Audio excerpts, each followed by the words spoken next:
Hey, Matt, Derek with Variom Racing. How are you? Pretty good. How are you? Good. I wanted to follow up with you, and I know there's plenty of people out there that want to hear this end of the story of your weekend, coming off a third-place finish in XC2 down at the Wild Boar in Florida. Congratulations. That's absolutely incredible. Your expectations were to go in there and have fun. So first and foremost, did you have a good time? Oh yeah, always. Almost always have a good time racing unless you get hurt. But I had a blast. It was a really fun experience coming down here to Florida, and it's been great the whole time. The race was definitely brutal. The track was definitely on the rough side. It beat you up a little bit, but it was still a blast. Just like last time, I want to be able to talk about some of your emotions and pre-race emotions. Now, you got to the track late Friday night, and what did that feel like? What was the atmosphere like?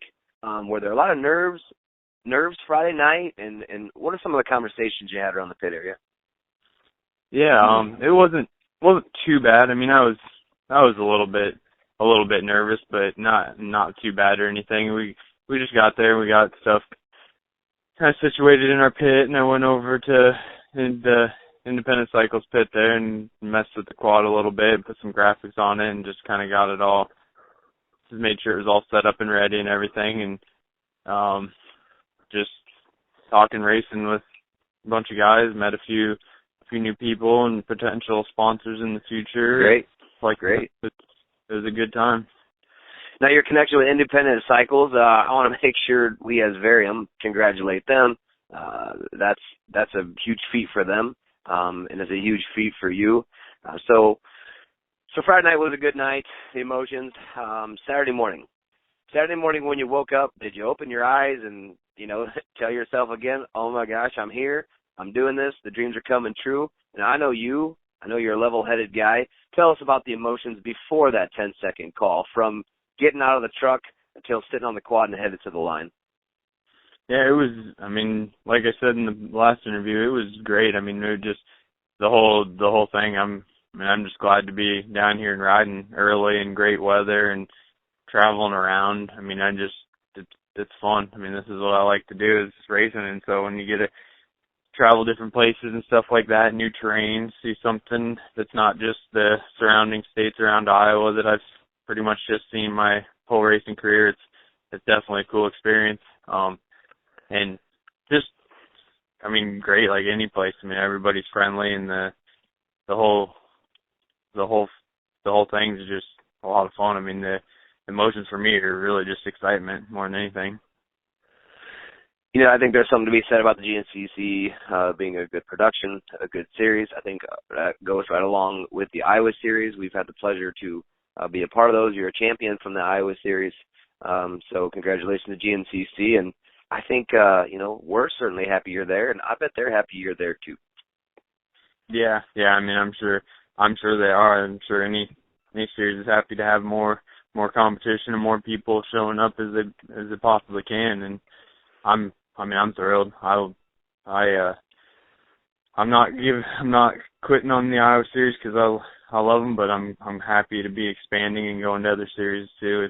And everybody seems great there, and it's definitely the premier series in the United States, and it's awesome to be able to run it. On mention of the Iowa series, you do plan on defending your 2015 run when it all allows. Is that correct? Yep, I plan on doing that for sure. I don't want to let it go. That's definitely not in my plans. The Kinders and that whole crew are great people. I'm excited to show up. I did let Andy know that we'll be sending the Variom boys back this season. So we're excited, and he was grateful to see us grow. So we'll continue that. Back to your race. So you get the quad to the line. The jitters are there because they have to be. If you told me they weren't, I'd tell you you're a liar. But so you get to the line, and you're about ready to take your 10-second call. How does that feel? Is that an out-of-body, unreal feeling, or is your experience in the other series just kind of override that? I've been here, I've seen this before. How does that feel? Oh, no, definitely doesn't override it. I'm sure guys that have been doing it for 20 years don't get too nervous anymore.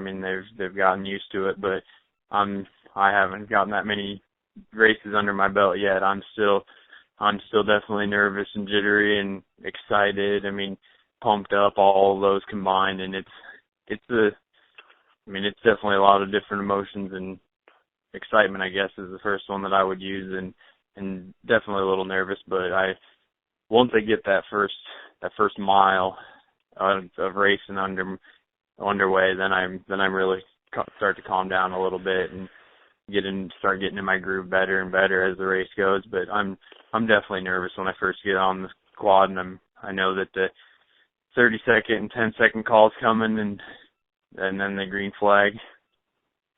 So before that first mile, I don't think it's any secret for those of us that have grown through your racing career with you, or those that have seen you at the Iowa Series, you do make it hard on yourself sometimes that first lap, and you haven't always got off the line very well. How was your start Saturday?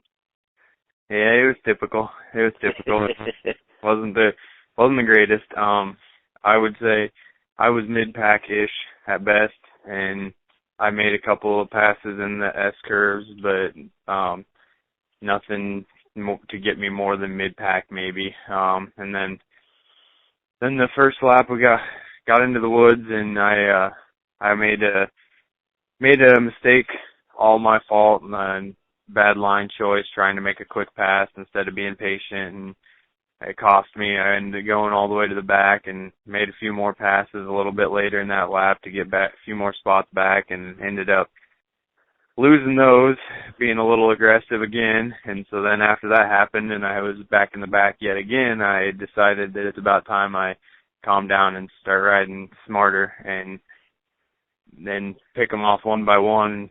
And I did, and I was able to get all the way up to 5th or 6th place on the first lap, and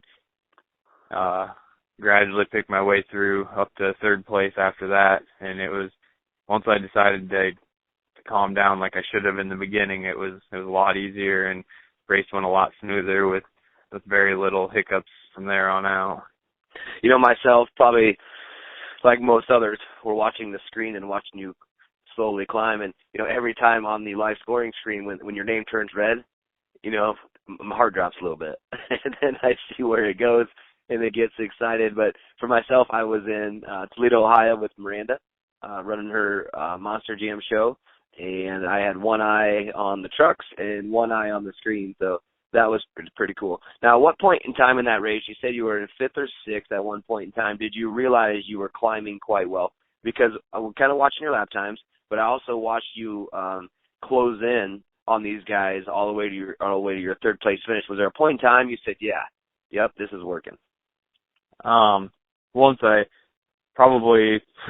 would say 4 miles into the first lap, once I finally realized that I got to quit being stupid about it and calm down and just race. And then I kind of got into my groove a lot better, and I was able to pick some people off, and it just kind of kept rolling with it, and was able to get behind Mark Christopherson. And I think that's when I was in 6th, and he would have been in 5th, and we hooked up and we raced for probably a good lap, pretty hard, pushing each other. And then I was able to capitalize on a little mistake he made in the whoops, and get around him and put my head down and charge forward. And I was in 4th place, right on my pit lap. Right at the start of lap 3 was when I pitted within the first quarter mile, and so we stopped, got a splash of fuel, made pit stop, was not fast. Rachel and Ken did a great job, got me fuel and a quick splash of water, and I got back going, was able to stay in front of Marty and catch up to 4th place a little bit later in that lap. And I think he was getting a little fatigued. It was pretty easy to get around him, and then I was pretty confident I was in 3rd. And then when I came around at the end of that lap, I saw the board and I knew I was in 3rd place, but I was down quite a bit to 2nd. But I wasn't going to give up on pushing. I knew there was a very slim chance of me catching him, but I was going to try anyway. And I gained some time on him, but he was just too far out. I couldn't get up to him and try to make a pass or anything. But the second half of the race, I thought there's a good chance if I keep pushing, I can hopefully get that podium finish, and I was able to. So take us to the finish line.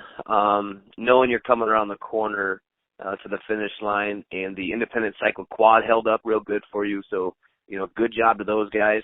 That's fantastic. I know that in the past, you and I's conversation, those kinds of things always made you nervous. I think you called them trust issues, which I found pretty funny. But hey, that quad held true. And how did it feel coming across that line? Was it a relief?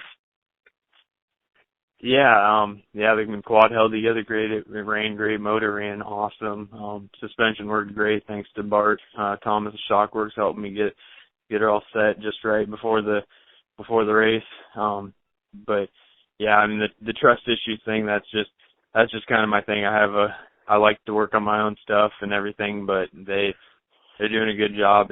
Obviously, I mean, they built a quad that finished 12th overall and took everything I threw at it and didn't hiccup once. But coming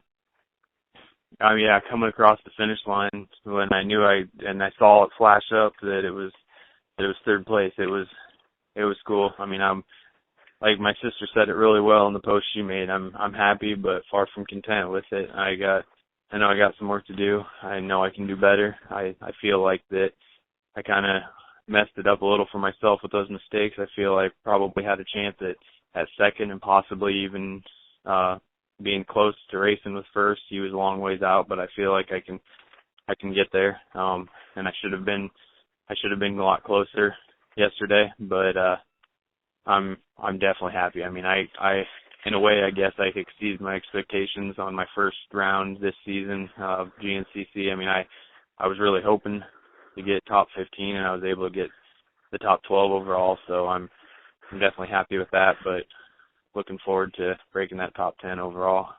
I think Andy Kiner of the Iowa Series made a mention on Variom's page. He said something to the effect of, "I know you might be surprised, but we are not." The Iowa Series folks, and this especially here at Variom, we believe in you. We're really happy the quad finished. Now, I saw some reports and read some posts about that track being beat up. The palm roots were hell on quads, and I know there was a lot of braking going on. You didn't have any of that, but what have you heard or what do you know? Yeah, that track was it was brutal. I mean, I've raced on a variety of different courses, and that one was definitely on the top of some of the most brutal. Those roots, I've never seen anything like it. It was like riding in a horse and buggy down train tracks. It was just tough. I mean, it was just brutal the whole time. And the sand whoops really weren't the problem. I was expecting to go in there and be in real sandy Florida that the sand whoops were going to be the biggest feat. Well, the sand whoops ended up being almost the best time to catch your breath was in the sand whoops, because the whoops were just so wicked in the tight woods, and even in some of the open areas they got really wicked. But the GNCC crew did a great job. The track was awesome, but man, the Florida soil being real light ground, it moved quick, and we exposed a lot of roots real fast. Did your dominating win in Keithsburg, Illinois, and for those who don't know what Keithsburg is, it's one of the nastiest places I've ever seen. It's natural whoops. There's no rhythm. It's up and down and up and down. Did that experience coming off that the weekend before help the GNCC in preparation for some of that landscape? I was hoping so, but not a whole lot. I mean, there was a few sections out there that were a little similar to Keithsburg, but they were pretty short-lived. It was the whoops weren't so much the problem as the tree roots, so it was a little different animal. I mean, like I said, there was a few corners and whoops that definitely reminded me of Keithsburg, and so it probably helped a little bit, but I don't know how you prepare for those tree roots. I really don't. After being there, I don't know if there's anything that can prepare you for those. I've seen some posts online, and some of the racers are also with the GNCC, and I think this goes for the 4x4s and all the way through, had a lot of issues with steering stem issues. Did you hear anything or see anything? Was that a concern of yours that ever crossed your mind at any point in time, or even after the race? Did you get to catch up with anybody that had those issues? Personally, no. It didn't cross my mind. I've learned that's the last thing you want to do is worry about that quad if you're trying to compete at the high level with all these fast guys. Is just block all that out, and you're focused on one thing, and that's going as fast as possible and the whole race long. So I wasn't worried about it. But yes, there was a lot of loose bolts and stuff breaking from guys. I mean, it was definitely a brutal track. The Sam Huff that I travel with, he had a little bit of a problem himself with a couple of loose bolts and some hung up on some roots and trees, and yeah, his I believe his bottom steering stem bolt came out, and his steering stem worked its way up out of the bottom frame mount, and so that caused him some issues. And that must have been a hell of a ride. Yeah, it doesn't sound like fun when he was describing it to me, but he had a few things go awry for his race. And is Sam around by any chance?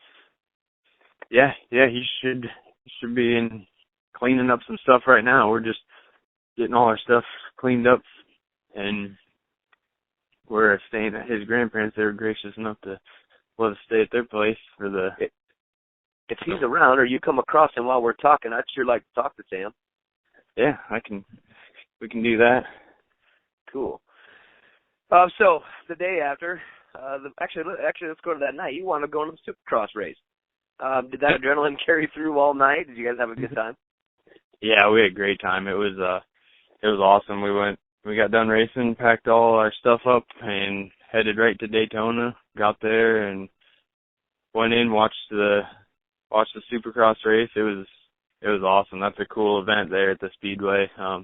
I'd never been there before, and I've been to Supercross races, but never at Daytona, and that was definitely a cool event Honda puts on there. Yeah, that's really cool. Now, next morning, I know that, I'm 34 years old, Matt, and recovery is tough. And, my muscles the next morning say don't do that again, but, my mind doesn't know any better. How about yourself?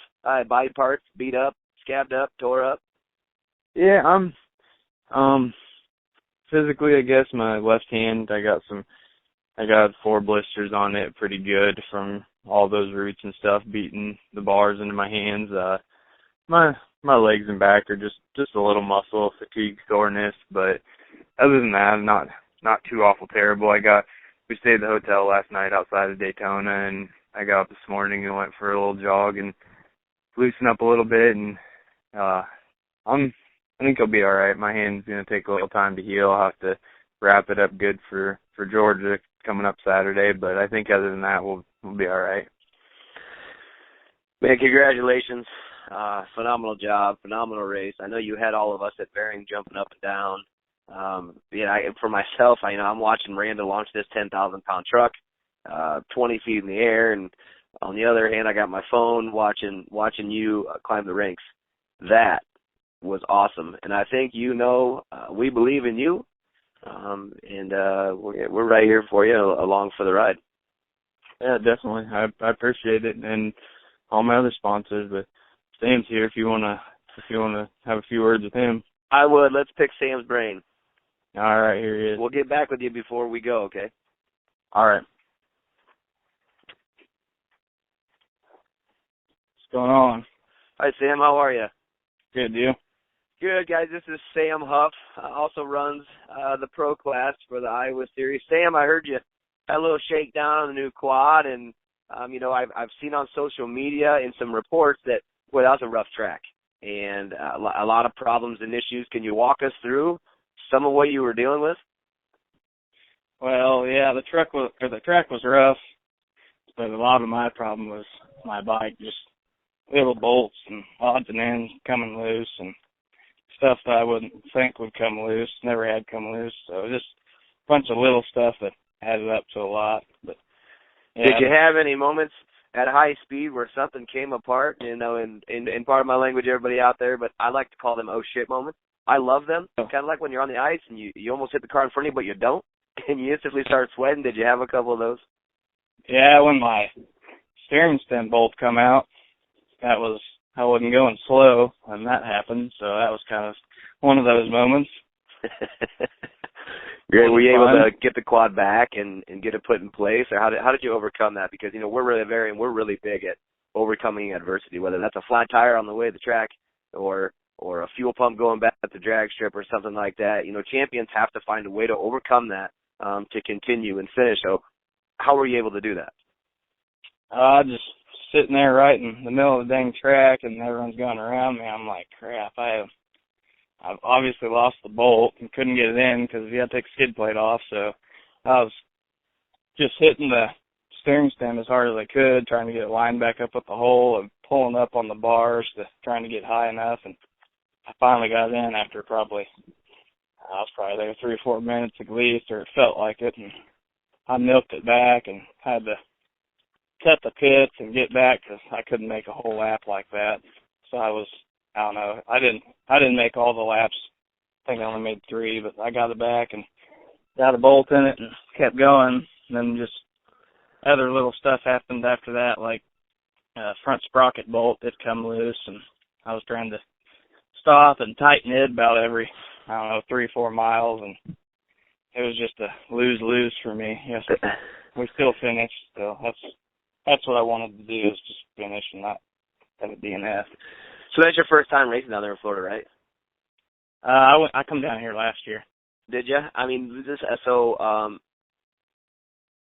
Matt and I have talked about being familiar.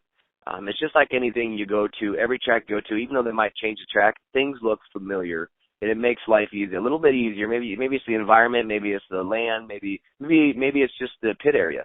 But were things similar, and did that help even like the day before the race? Because you've seen it before, you've been here before, know how it works.